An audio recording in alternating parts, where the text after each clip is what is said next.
রবিবার রাত ৯টা থেকে ঢাকা ময়মনসিংহ মহাসড়ক অবরোধ করে সেলফ ইনোভেশন ফ্যাশন লিমিটেড পোশাক কারখানার শ্রমিকরা।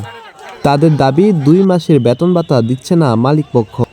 এ নিয়ে কারখানা কর্তৃপক্ষের সাথে একাধিকবার তারা দাবি জানালেও কোনো সমাধান মেলেনি। পরে গাজীপুর মহানগরের হারিকেন এলাকায় ঢাকা ময়মনসিংহ মহাসড়কের ২ পাশ বন্ধ রেখে বিক্ষোভ করে তারা।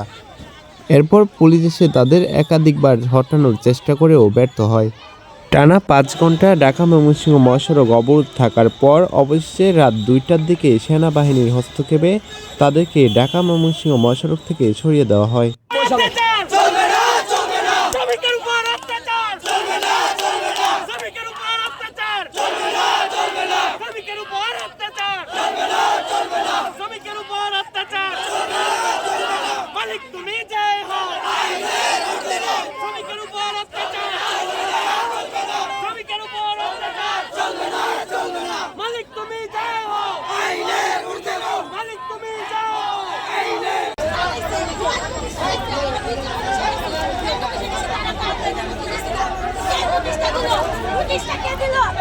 Kita